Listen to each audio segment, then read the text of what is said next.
Cânticos de Salomão, versículo 1 do primeiro capítulo diz o seguinte: Cântico de cânticos que é de Salomão.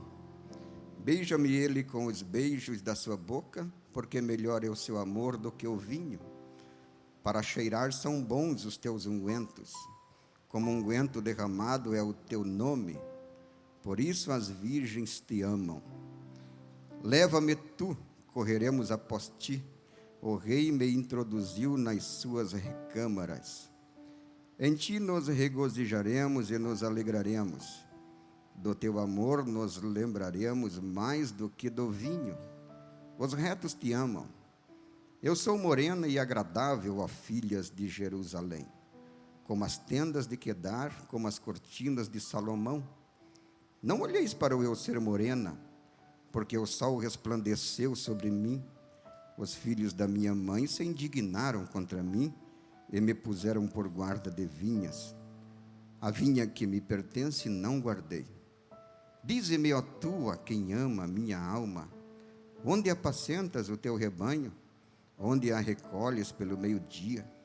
Pois por que razão seria eu como a que erra ao pé dos rebanhos de teus companheiros? Se tu não o sabes, ó mais formosa entre as mulheres, sai-te pelas pisadas das ovelhas e apacenta as tuas cabras junto às moradas dos pastores. As éguas do carro de Faraó te comparo, ó amiga minha. Agradáveis são as tuas faces entre os teus enfeites, o teu pescoço como os colares. E enfeites de ouro te faremos com pregos de prata. O capítulo 4 e o versículo 12 diz assim: Jardim fechado és tu, irmã minha, esposa minha, manancial fechado, fonte selada. Glórias a Deus. Muito bem, meus irmãos. Jardim fechado, manancial fechado, fonte selada és tu. Salomão está se referindo, obviamente, à igreja.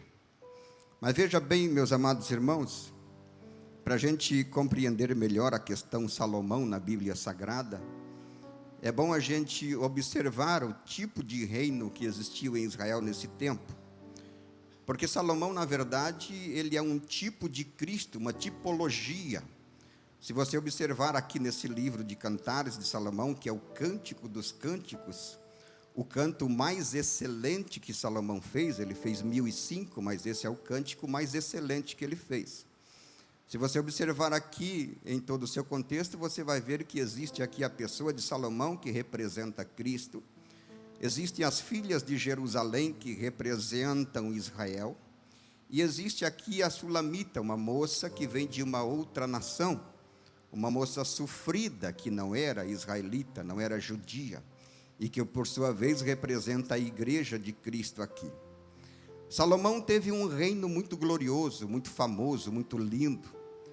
Nunca houve em Israel, nesse tempo, um reino tão glorioso, tão charmoso, tão lindo, tão cheio de pompa, de formosura, tão atraente, como houve no tempo de Salomão, no reinado de Salomão.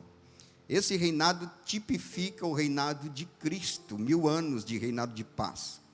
Observe que o tempo de Salomão é um tempo de paz. O tempo de guerra passou. Davi foi um homem de guerra, quis construir o templo, Deus não permitiu. Davi eliminou todos os inimigos, de maneira que veio um tempo de paz, e isso condicionou Salomão, então, a construir o templo. Então, quando você observa essas coisas e o reino glorioso que foi, você vai perceber, logicamente, que ele tipifica realmente o milênio, o reino de Cristo na terra, quando a igreja vai estar governando junto com Cristo nessa época. A igreja já foi arrebatada, já foi ao céu e já voltou com Cristo para reinar os 1000 anos de paz. Mas falando propriamente da história de Salomão, você observa que foi um reino glorioso, charmoso, lindo, muito rico. Salomão foi um homem de uma sabedoria extraordinária, um reino que chamou a atenção de várias outras nações. A Bíblia diz que vinha reis de outras nações visitar Israel, e mais propriamente atraído pela sabedoria de Salomão. Esses homens, esses reis que vinham de várias nações, traziam presentes e assim foram enriquecendo Salomão. E todos gostavam de estar perto de Salomão. Se aproximar dele era um bom negócio. Ser amigo de Salomão ou até ser parente, se aparentar com Salomão, era um bom negócio nesse tempo. É tanto que os reis traziam dote, por exemplo, ofereciam as suas filhas para se casar com Salomão. O rei do Egito fez isso.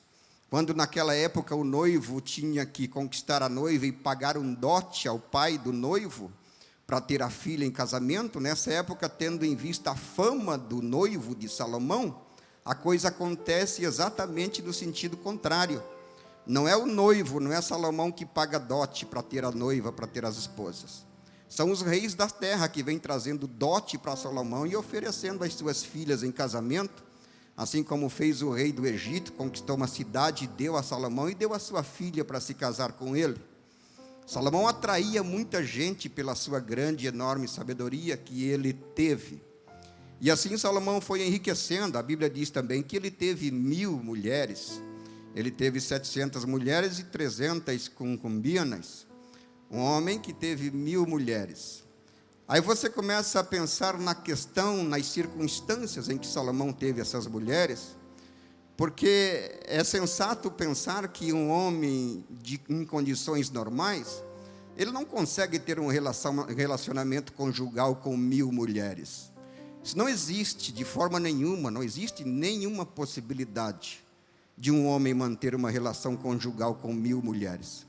Observem que vinham, como eu falei, reis de todos os lugares e pessoas enriquecidas e importantes oferecer suas filhas em casamento a Salomão. Claro que a Bíblia não explica em que circunstâncias ele convivia com essas mulheres, mas eu pego uma palavra dele próprio, de Salomão, quando ele escreve em Eclesiastes, o seu livro, porque ele escreveu 3, ele escreve Eclesiastes, Provérbios e Cantares, e lá em Eclesiastes, fazendo um resumo da sua vida, que é o livro da sua velhice, ele solta uma palavra que é fundamental, que é especial para se entender essas coisas. Ele diz assim, olha, um homem entre 1000 achei eu, apontando para ele. Um homem entre 1000 achei eu. Uma mulher entre todas elas não achei nenhuma. Então observe que por aí você começa a pegar, a entender a questão Salomão com as suas 1000 mulheres que ele teve na Bíblia Sagrada. Mas vale-se dizer que as pessoas vinham por conta da sua sabedoria. Salomão foi muito bem organizado também na questão política. Diz a Bíblia Sagrada, livro de Crônicas, 1º, 2º, livro de Reis, que Salomão tinha 11 ministros. Ele se organizou muito bem na questão política. E desses 11 ministros, ele tinha até mesmo um chanceler, que era o ministro das relações exteriores. Olha aonde Salomão queria chegar com o seu reino. Ele chamou o ministro e disse, olha, você é meu ministro das relações exteriores, para a gente cuidar das outras nações também. Então ele era muito bem organizado de forma política também. E observe que foi ele que construiu o grande templo em Jerusalém. A Bíblia vai dizendo, se você olhar os pormenores da Bíblia, você vai perceber que esse templo magnífico que ele construiu levou 7 anos para serem construídos.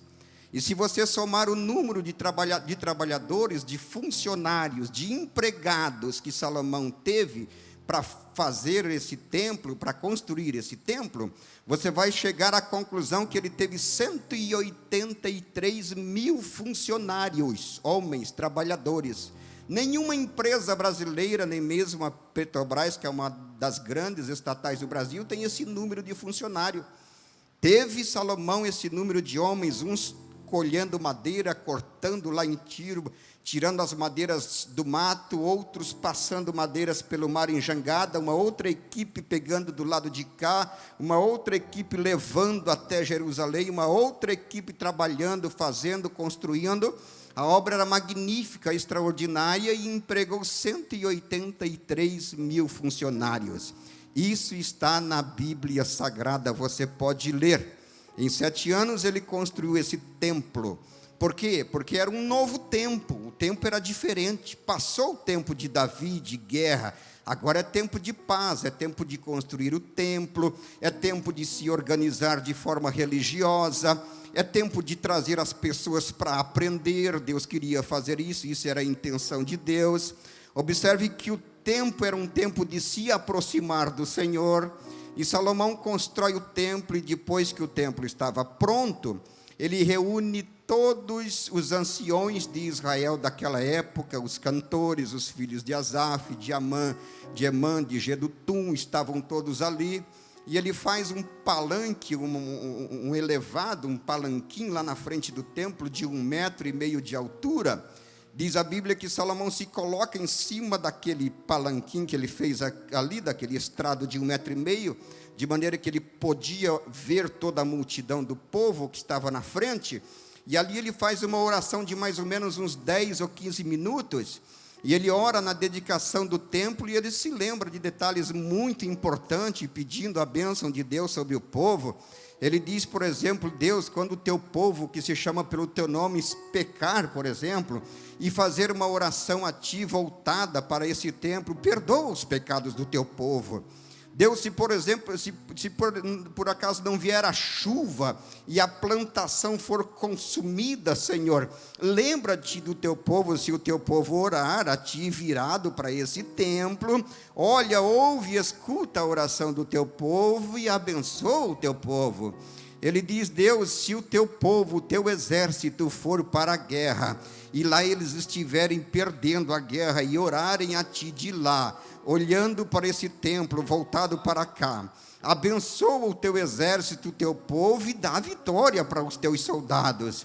E assim ele foi orando e orando e orando, e quando ele encerra a oração, diz a Bíblia Sagrada que cai fogo do céu. Deus manda fogo e começa a incendiar o sacrifício, o holocausto que ele havia preparado ali. A glória de Deus se manifesta, e Deus responde e diz para Salomão, Salomão, se o meu povo que se chama pelo meu nome se humilhar e orar, e buscar a minha face e se converter dos seus maus caminhos, eu ouvirei do céu, sararei a sua terra e perdoarei os vossos pecados.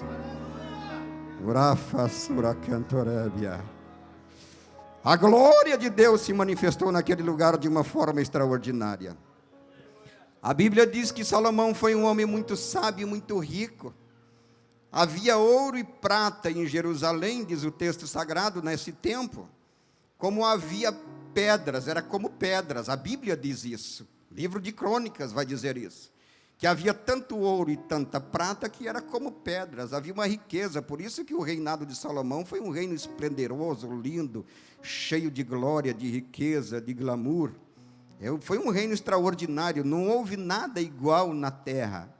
E Deus disse para Salomão que ele seria um homem muito sábio, e não haveria nenhum antes dele que foi sábio como ele, nem depois dele não haveria. Agora, é interessante pensar como é que Deus deu a sabedoria para Salomão, em que condições Deus deu. Às vezes a gente ouve alguém dizer que Salomão abriu, que Deus abriu a oportunidade para Salomão e disse, Salomão, pede o que tu quiser que eu vou te dar. Será que Deus faz isso em condições normais?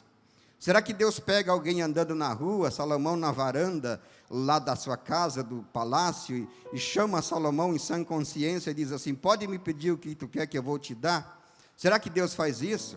É óbvio que Deus não vai fazer isso, porque a gente pode pedir coisa errada, coisa que não precisa. Deus prepara uma situação, uma condição, onde Ele mesmo, o próprio Deus, tem o controle daquilo que Salomão vai pedir. Porque Deus dá sabedoria para Salomão em sonho. E quem sabe o que vai pedir em sonho? Quem tem controle daquilo que vai sonhar? Ninguém tem. Então Deus cria uma situação, se apresenta para Salomão em sonho, numa situação em que o próprio Salomão não tem o controle, mas Deus, ele próprio tem o controle de tudo, e diz para Salomão, Salomão, pede o que tu quer, e eu vou te dar. E em sonho Salomão diz, Deus, este teu povo é grande e numeroso. Eu preciso de sabedoria para saber conseguir entrar e sair na frente deste teu tão grande povo. E Deus entendeu, claro, obviamente, deu a sabedoria para Salomão. Ele acorda pela manhã, sai andando na rua, e diz a Bíblia, e acordou Salomão e viu que era sonho.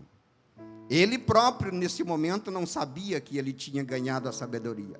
Ele sabia que teve o sonho, teve a visão, mas daqui a pouco ele começa a fazer algumas coisas e percebe que a sabedoria divina estava nele e que aquilo foi uma revelação divina.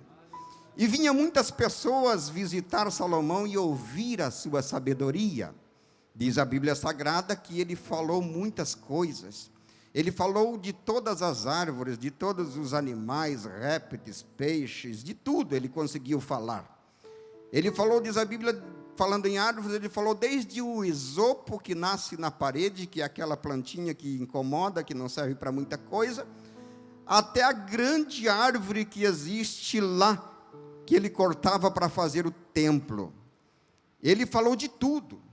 Diz a tradição rabínica mais antiga, que Salomão escreveu nessa época alguns livros de receitas medicinais baseadas em plantas. Quem diz isso é a tradição rabínica israelita mais antiga, não é a Bíblia que diz.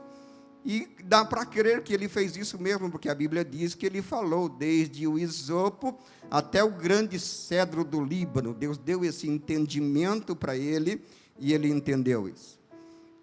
Mas nisso tudo Deus tinha um propósito. Observe bem, o que me encanta aqui, o que me chama a atenção é o propósito de Deus nessa sabedoria a Salomão. Por que Deus dá essa sabedoria para ele? Porque Deus estava querendo orientar, abençoar e ensinar o povo. Basta você olhar o livro de Provérbios que Salomão vai escrever com toda essa sabedoria que Deus lhe deu. Porque considera você que nesse tempo não havia muita escrita, pouca escritura havia, e a grande maioria das pessoas não sabiam ler. Então Deus levanta este homem chamado Salomão para dizer provérbios. Diz a Bíblia que ele disse 3.000 provérbios. Ele não escreveu 3.000, olha, observe bem esse detalhe. A Bíblia não diz que Salomão escreveu 3.000 provérbios. A Bíblia diz que ele disse, ele falou 3.000 provérbios. Por que ele não escreveu? Porque não tinha quem lesse. A maioria das pessoas não sabiam ler, o pouco que sabiam ler tinha pouca escritura, não era tão fácil, tão simples assim, redigir um livro com 3.000 provérbios e lançar assim como hoje, que a gente faz rapidamente com a nossa tecnologia. Então, como não tem facilidade de escritura e um monte de gente que não sabe ler, Deus levanta um homem para falar provérbios, que são frases curtas, de fácil memorização, e que tem até uma certa rima, e que traz para o povo um tipo de sabedoria que nós podemos chamar de sabedoria prudencial, sabedoria do comportamento. Para você entender esse contexto de Provérbios de Salomão, naquele contexto histórico lá, naquele povo, basta você entender os nossos provérbios de hoje, porque nós temos muitos provérbios que são ditados populares, de fácil assimilação, e que contêm uma certa rima, e que nos trazem uma sabedoria prudencial muito profunda, e que nos ensinam a nos comportar diante do mundo das pessoas, e principalmente diante de Deus. Por exemplo, existe um provérbio muito conhecido nosso que diz assim: mais vale um pássaro na mão do que 2 voando. O que quer dizer isso? É um provérbio, é exemplo dos provérbios de Salomão. Significa que você precisa tomar muito cuidado com aquilo que você já conquistou. Não dá para escrever muita coisa, então faz-se provérbio. Mais vale um pássaro na mão do que 2 voando. Então o provérbio está querendo dizer: cuida, toma cuidado com aquilo que você já tem. Toma cuidado com aquilo, não arrisque o que está na tua mão, assim, de qualquer maneira, com muita facilidade, porque você pode correr o risco de perder tudo. Existe um outro provérbio no nosso meio que diz, por exemplo, a pressa é inimiga da perfeição. Quem não conhece esse tipo de provérbio? Ensina aqui que você tem que tomar um certo cuidado ao fazer as coisas bem elaboradas, com um determinado tempo. Existe um tempo técnico para cada coisa a ser feita. E se você exagerar e querer fazer correndo, você vai fazer mal feito, não vai dar certo. Existe um outro provérbio, por exemplo, que diz: a ocasião faz o ladrão. O que nos ensina isso? Ensina que você não pode deixar os seus objetos assim, na vista do ladrão, porque a ocasião faz o ladrão. Se você não quer que roube os teus objetos, guarde, esconda, não deixa na beirada da rua, na frente do portão, senão o ladrão passa lá e vai pegar o teu objeto, vai roubar. E assim as pessoas iam aprendendo. Por exemplo, existe um outro provérbio muito interessante, que diz assim, quem não conhece esse ditado, esse provérbio, que diz assim: quem não tem cão, caça com gato. Quem esquece o provérbio desse? Ninguém esquece nunca. Fala o quê? O que nos ensina esse provérbio, esse ditado popular? Nos ensina que nem sempre você vai ter as condições ideais e necessárias para fazer o que você tem que fazer. Nem sempre você vai ter a ferramenta ideal para fazer aquilo que você tem, que você precisa fazer. Mas nem por isso você vai desistir dos teus objetivos, dos teus propósitos. Nem por isso você vai desistir dos teus sonhos. Vai ter momentos na vida de dificuldade, que você não vai ter a ferramenta ideal, que as circunstâncias são totalmente adversas, mas você tem que fazer, você não pode desistir. Vai ter momentos na vida, que você não vai ter uma espada, que você não vai ter uma lança. Vai ter momentos da vida, que a única coisa que você vai ter é uma queixada de jumento na mão. Só isso você vai ter. Mas é com essa queixada de jumento, é com essa, obreiros, é com essa, meu pastor, é com essa queixada de jumento que a gente vai fazer, que a gente vai matar os inimigos. A Bíblia diz que Sansão procurou, pode olhar no texto, quando ele se viu ameaçado pelos inimigos, a Bíblia diz, e procurou Sansão alguma coisa e achou uma queixada de jumento. Eu duvido que ele estava procurando uma queixada de jumento. Diante de um exército ele procurava uma espada, uma lança, um escudo, e não tinha, só tinha uma queixada de jumento. É com essa queixada mesmo.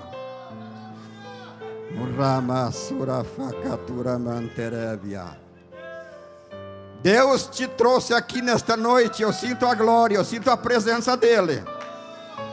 Ele trouxe você aqui enfraquecido hoje, sem ferramenta na mão, sem condições de nada, mas ele coloca uma queixada de jumento na tua mão e diz para você: eu sou o teu Deus, eu te chamei.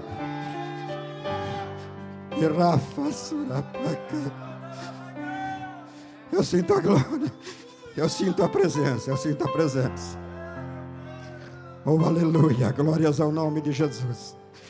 Sinta a glória dele aí, sinta a presença dele. Levanta a tua mão assim, vai, levanta um pouquinho a tua mão. Rafa Suramandaraya.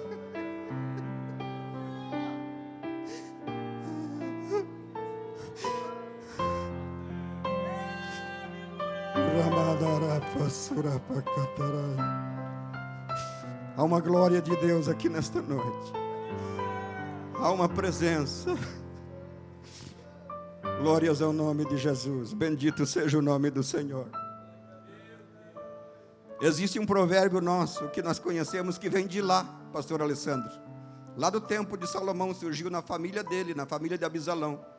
Quantos já não viram aquele ditado que diz: pensando na morte da bezerra? Você vê alguém parado assim, quieto, sem fazer nada, meio jururu, largado nos cantos, e alguém diz assim: está pensando na morte da bezerra. Sabe onde é que surgiu esse provérbio? Lá na família de Absalão, lá no templo de Salomão, no tempo dele. Diz a Bíblia, diz a história rabínica mais antiga, que Absalão estava oferecendo sacrifícios ao Senhor, e ofereceu tudo que tinha, não tinha mais nada. Aí tinha uma bezerrinha lá, que era uma bezerrinha de estimação do seu filho, e o seu filho não estava por ali, e o Absalão cata a bezerrinha do seu filho e oferece a Deus o sacrifício. Quando o filho chega e vê que a sua bezerrinha estava morta, o filho fica jururu, diz a história, largado pelos cantos, pensando na morte da bezerra. assim que aconteceu. Então observe a importância de conhecer provérbios, ditados populares, para assim entender o livro de Provérbios de Salomão. E eu aconselho a você a ler muito esse livro, pelo menos umas 39 vezes, o livro de Provérbios de Salomão, que vai trazer a você uma sabedoria extraordinária, uma sabedoria muito profunda, prudencial, de comportamento. E vai ensinar você a não desistir das coisas. Ele ensina alguns princípios, como, por exemplo, confiar em Deus. Ele diz, olha, confia no Senhor de todo o teu entendimento. Confia em Deus. É necessário confiar no Senhor. Reconhece em todos os teus caminhos e Ele endireitará as tuas veredas. É assim que Salomão vai falando, vai dizendo. Salomão escreve 3 livros, livro de Provérbios, livro de Eclesiastes e o livro de Cantares de Salomão, que foi o que nós lemos aqui. Quando você observa o livro de Eclesiastes, por exemplo, que é o livro da velhice de Salomão, muitas pessoas começam a ler esse livro de Eclesiastes, e leem o primeiro capítulo, o segundo, o terceiro, e desistem, e param, nunca acabam de ler esse livro. Não é um livro muito atraente de ler, como Salmos, ou a carta de Paulo aos Efésios, por exemplo, que nos traz assim umas revelações extraordinárias, não é.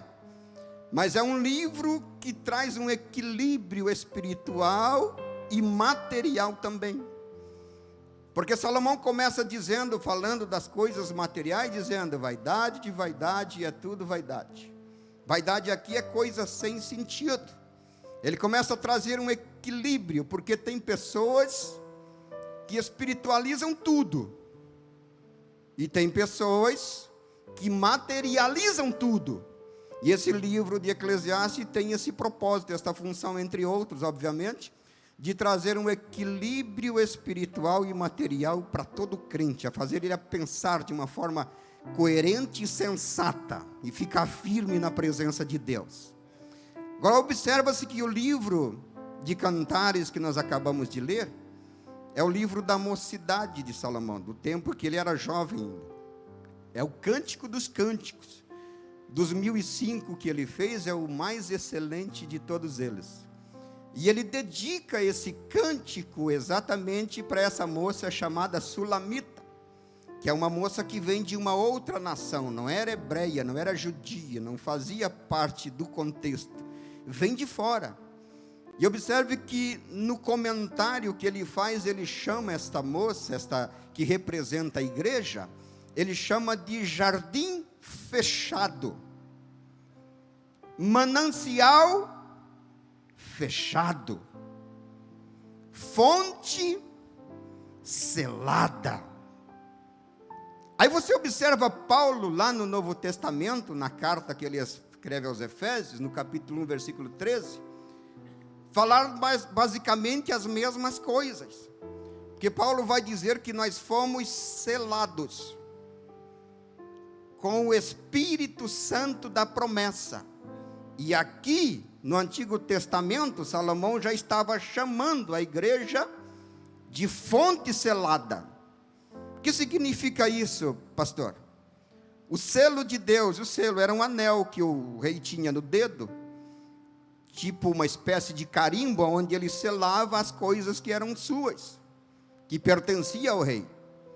E esse selo, esse carimbo, ele significa pelo menos 3 coisas. Primeiro, ele significa autoridade. Segundo, este selo significa autenticidade.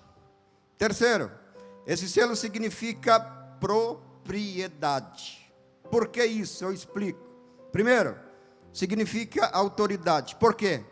Porque quando o rei, por exemplo, ele queria nomear um dos seus oficiais a governante de alguma província, e que eventualmente ele próprio não poderia ir até lá e dar a posse, ele chamava um dos seus oficiais, tirava o seu anel do dedo, o anel de selar, colocava na mão desse oficial e dizia para ele, vai lá e faz essa missão por mim, nomeia fulano de tal, na província tal, como governador daquele local. E lá saía o oficial do rei com o anel do dedo, o anel do rei no dedo. Isso significava que ele tinha autoridade, porque todos sabiam que aquele anel pertencia ao rei. Agora imagina o oficial do rei, com o anel no dedo, saindo na rua em direção a uma província, revestido de autoridade, porque estava de posse do selo. Tudo quanto ele dizia, pode escrever que acontecia. As pessoas olhavam para ele, cutucavam um no outro e diziam: está com o anel do rei, tem autoridade, ouve o que esse homem diz. Esse selo transmite autoridade para a igreja. Você foi selado e você tem autoridade. Lá na sua casa você é autoridade. Lá no seu trabalho você é uma autoridade. Lá no local onde você estuda você é uma autoridade. Lá na tua casa os demônios só entram se você quiser, porque você foi selado. Você está de posse dessa autoridade. Se você levantar a tua mão lá dentro da tua casa, sobre o teu portão, a entrada da tua casa, e dizer: Deus, eu fui selado e não tem demônio que entra aqui, o demônio não entra. Você tem autoridade, você foi selado, você é igreja. Glórias ao nome do Senhor. Use essa autoridade. Repreende demônios, enfermidade, tudo que vier pela frente, repreende, porque você tem autoridade. Em segundo lugar, este anel, este selo representa autenticidade. Por que autenticidade? Autenticidade é a qualidade daquilo que é autêntico, obviamente. Observe que, para tornar alguma coisa autêntica, precisava ser selada, carimbada. A gente que mexe com alguns documentos, por exemplo, a gente precisa autenticar uma cópia, levar a um cartório de registro para ser carimbado. Isso acontece hoje, de vez em quando eu faço isso, lá na nossa empresa. Tem que levar um documento e carimbar outro para tornar aquele autêntico, que até então não era autêntico. E quando eu chego lá com um documento, com uma cópia para tornar autêntica, logo a pessoa que vai me atender vai dizer assim: e aonde está o original? Eu vou dizer: está aqui.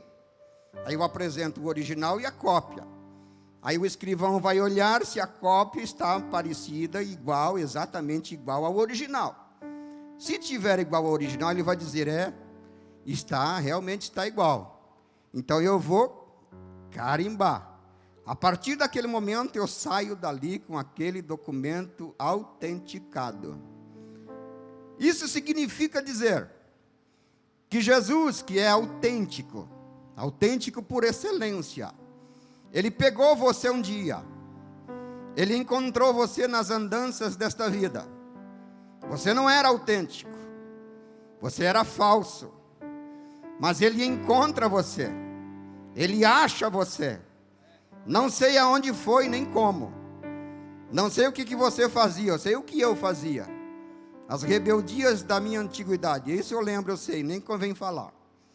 Mas Ele achou você lá, falsificado. Ele pegou você pela mão, Ele que é o autêntico, levou você na presença de Deus, compareceu com você lá no cartório de registro celestial,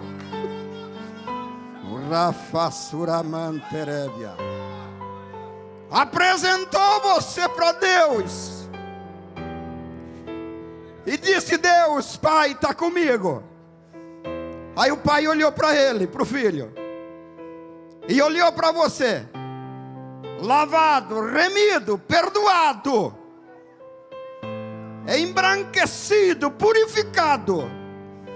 O pai olhou para você, que até então era falso, olhou para o filho e disse: é legítimo, é autêntico, você lá, vou carimbar. E você sai da presença de Deus e começa a andar na rua. Agora você é autêntico, você foi selado. Você pode glorificar o nome do Senhor por isso? Você não anda mais em falsidade agora, você é autêntico, você é cidadão do céu, registrado, carimbado, autenticado. Tem uma outra coisa, esse selo representa propriedade. Sabe por que representa propriedade? Porque quando o rei, por exemplo, ele encomendava alguma coisa, quando Salomão encomendava alguma coisa de uma outra nação e chegava lá no porto, uma caixa, uma mercadoria, alguma encomenda dele, alguém lá do porto chegava e dizia, levava alguns dias, obviamente, mas alguém avisava o rei e dizia: Salomão, chegou a tua mercadoria, está tudo no porto. E mercadoria do rei ninguém mexe, ninguém bota a mão, nem para tirar da embarcação não pode. Alguém ia lá avisar: chegou, está lá dentro do navio parado. Aí Salomão, o rei, sai de lá com o seu anel de selar, e antes que alguém bote a mão na mercadoria dele, ele vai e sela, marca tudo, um por um, carimbo na mercadoria. Sabe por que ele fazia isso? Porque lá no porto tinha ladrões, tinha salteador, tinha inimigos querendo roubar as mercadorias do rei. Ele vai lá e carimba, marca tudo, e aí manda descarregar e levar para o palácio. Aí quando os ladrões estão lá fora olhando, eles veem a marca do rei na sua mercadoria, e um cutuca no outro e diz assim: tu não mexe aí, isso aí é do rei. Tu não bota a mão nesse negócio, nem pensa em botar a mão nesse negócio aí. Isso aí tem dono, está marcado, está carimbado. Sabe, você sai de casa às vezes, nas andanças da vida, pastor, a gente sai de casa e encontra os ladrões, os inimigos na rua. Aí eles olham para você assim: não, esse está marcado. Esse está selado. Sabe por que você está aqui? O diabo não te deu uma rasteira, não acabou contigo, porque você está selado. A tua família prospera porque está selado. A tua esposa prospera porque Deus selou. O teu marido prospera porque está selado, está marcado. E essa marca é tão profunda que uma certa vez lá na igreja onde nós dirigíamos, pastor Sérgio, se converteu um macumbeiro lá. Aí ele contou as façanhas um dia das macumbarias que ele fazia. E ele disse que uma certa noite ele foi no cemitério e o diabo mandou ele arrancar quatro crânios daquele para fazer um trabalho de macumbaria lá numa esquina. Ele arrancou aqueles defuntos, aquelas carcaças, aquela ossada, botou num saco e saiu de madrugada e foi lá na esquina fazer o trabalho. E quando ele despejou no chão, diz ele que o diabo se apresentou para ele. Ele próprio diz assim: ó, essa ali não, pega essa caveira ali e leva de volta. Mas por quê? Porque essa caveira é de um aleluia. O diabo disse assim. Se converteu lá na nossa igreja, lá no Aventureiro, onde nós dirigíamos. Essa caveira é de um aleluia, é de um crente. Pega isso e leva de volta. Nem nos ossos o diabo não toca, porque é selado. O Rafa Suracantorevia. Oh, glória ao nome de Jesus.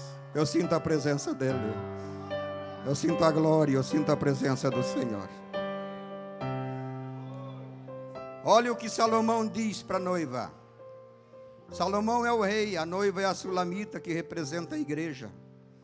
E as filhas de Jerusalém, a nação de Israel. E Salomão vai dedicar esse cântico exclusivamente, o cântico mais importante que ele fez. O rei dedica a sua esposa, a sulamita. É interessante que ela vem de um lugar sofrido. Ela atravessa um deserto, vem de lá desprezada. Ela é desprezada pelos seus irmãos, a sulamita. Ela precisa atravessar um deserto porque ela foi atraída, como muitos, por Salomão, pelo reino de glória em Jerusalém. Ela ouve falar do rei lá na sua terra longínqua, e já que está desprezada pelos seus irmãos, ela fala isso, que ela teve que cuidar das vinhas dos seus irmãos, colocaram ela como escrava, e de uma maneira tão intensa que nem na sua própria vinha ela não conseguiu cuidar. E ela vem e atravessa um deserto de sol causticante, para chegar até Jerusalém, até onde estava Salomão. E quando ela chega, o sol é tão causticante que queima a pele dela. Sol do deserto, difícil de atravessar. Quando ela chega em Jerusalém, as judias, as moças de Israel, dizem para ela o seguinte: mas você é morena. Elas desprezam ela é rejeitada. E ela responde e diz o seguinte: eu sou morena sim, mas eu sou agradável. Eu sou como as tendas de Quedar. Tendas de Quedar eram as tendas do deserto, onde ela passou e acabou de ver. Lá no deserto os pastores fazem tendas para fugir do calor, para se abrigar do calor. Os pastores que cuidavam das suas ovelhas faziam tendas, lá em Quedar, tendas de peles escuras, de ovelhas, de animais escuros, porque a cor escura serve de blackout, o sol não passa tão facilmente. Aí o calor intenso lá do deserto, quando esquentava muito, os pastores entravam debaixo daquela tenda, dentro dela, e ali tinha um clima agradável, um ambiente agradável. Por isso ela diz: olha, eu sou morena. E querendo ela ser aceita, ela disse: mas eu sou agradável. Eu sou como as tendas de Quedar. Existe um negócio bom aqui dentro. Existe algo bom aqui. E eu venho de lugar distante, sofrido, como as tendas de Quedar, como as cortinas. Ela reforça dizendo: como as cortinas do rei Salomão, que serve de blackout também, que estão nas janelas do rei Salomão. E ela vai dizendo e tentando ganhar o seu espaço. E aí Salomão chega para ela chega para Salomão. Quando ela consegue chegar no rei, ela diz assim: eu sou a rosa de Saron, o lírio dos vales. Olha só o que ela diz, depois de encontrar muita resistência, sofrer bastante, ser rejeitada. Ela chega para o rei e diz: olha, eu sou como a rosa de Saron e como o lírio dos vales. E aí o rei responde para ela e diz o seguinte: qual lírio entre os espinhos, assim é a minha amiga entre as filhas, a qual recepcionaram elas e rejeitaram, e sufocaram, e quase mataram, e quase que ela teve que voltar. Salomão, o rei, viu tudo isso. Alguém pensou que ele não estava vendo, mas ele viu. Quando ela diz: eu sou a rosa de Saron, o lírio dos vales, ele concorda e diz: ele olha para ela, para a igreja, para a Sulamita, e diz: realmente, tu é como o lírio entre os espinhos. Por que Salomão diz isso? Lírio entre os espinhos. Porque em certo lugar, lá na Palestina, o lírio nascia no meio dos espinhos. E Salomão conhecia isso, como todo o povo sabia. Era muito comum o lírio nascer no meio do espinheiro. E o lírio é uma plantinha muito sensível, muito frágil, fragilizadinha, fraquinha. Não tem muita força. E os espinhos são mais fortes, vão sufocando ela. Os dois vão crescendo junto, o lírio e o espinho. Cresce o lírio, rodeado em volta de espinho. E o espinho é mais forte, vai espetando, vai sufocando, vai apertando o lírio. Quem passa por ali e vê isso, logo diz o seguinte: vai morrer, não vai suportar. O lírio não vai conseguir, porque ele fica minguadinho, amarelinho, fraquinho, no meio daqueles espinhos fortes, que ficam espetando. E logo alguém entende e diz: vai morrer, não vai viver, não vai conseguir. Mas acontece um fenômeno da natureza embaixo da terra, ali, que ninguém vê, que ninguém percebe, porque a raiz do lírio, ela forma uma trama, assim para as laterais. O lírio vai estendendo debaixo da terra, ele vai persistindo, vai vivendo, meio sufocado, mas lá debaixo da terra ele vai estendendo as suas raízes, para todos os lados, de maneira que forma uma rede, uma trama de raízes embaixo da terra. E aquela raiz do lírio vai apertando lá embaixo a raiz do espinheiro, e vai apertando e apertando e apertando. Quem olha em cima diz que vai morrer, não vai dar certo, mas não vê o que está acontecendo lá no oculto, lá.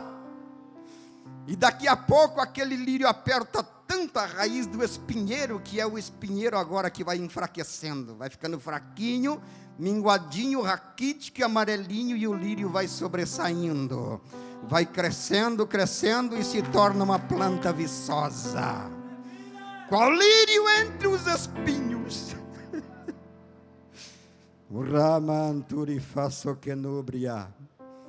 Deus trouxe você aqui nesta noite para dizer para você o seguinte: você não vai morrer. O diabo planejou a tua morte.